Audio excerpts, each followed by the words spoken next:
Good morning. Welcome to In the Trenches with David A. Cohen. That's me.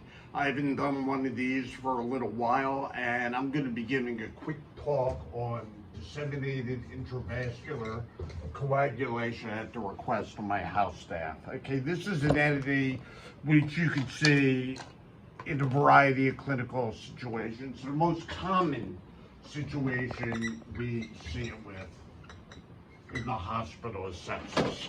That's number one. The other things that it can be seen with malignancy. It can be seen with obstetrical complications. And then there are miscellaneous syndromes like acute pancreatitis or other situations which cause SIRS. So sepsis is usually due to endotoxin, and with sepsis, you get a thrombocytopenia without sepsis causing DIC, and then you could have thrombocytopenia with DIC. And with DIC, you can have low platelets, you're going to have an increased prothrombin time, you're going to have decreased fibrinogen, which is factor 1. You're going to have an elevated D-dimer. And theoretically, you're not going to be able to clear fibrin split products. They could be elevated. Now, you can see all this with liver failure also. The thing with liver failure, you're going to have elevated factor 8 level with liver disease, where with DIC, your factor 8 level will be low. You're chewing up all the coagulation factors.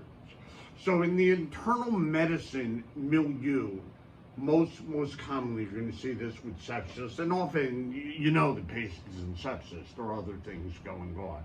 Now, malignancies have also been shown to cause DIC. Usually adeno-CAs of the GI tract, like pancreatic cancer or stomach cancer, have the strongest association. But really, the most common is acute promyelocytic leukemia, which used to be, in the old classification, it was M3. Okay, the granules there are very prothrombotic, very thromboplastic, and especially when you treat these patients and they're released, you could develop DIC. In the obstetric milieu, an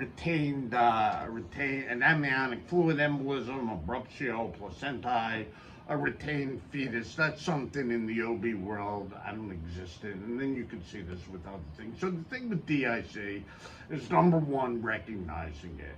Number two, treating the underlying etiology. And these people actually clot more than they bleed. And there's certain similarities with this, with heparin-induced thrombocytopenia. But the idea is you want to treat the underlying cause. So if someone's septic, you're going to give them antibiotics. If somebody's got a malignancy, you want to treat that. Now, if you have to, if the platelet count's really low, you know, if it's less than 20,000 and you run the risk of bleeding, although you usually don't see this, you have to discuss transfusing platelets with hematology.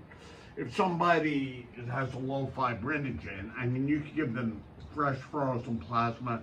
You could also give them cryoprecipitate, which has fibrinogen factor 8 and factor 13. So you may have to replace the factors. You usually don't. The obstetric complications, you know, you're going to deal with the underlying problem.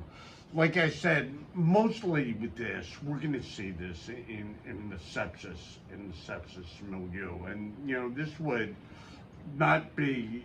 I mean, it would be classified as severe sepsis because there'd be an organ system involved. You don't need to be in septic shock to have this. And the most important thing is getting the patient on the proper antibiotic. And I think that's all I really have to say about the DIC. Thank you.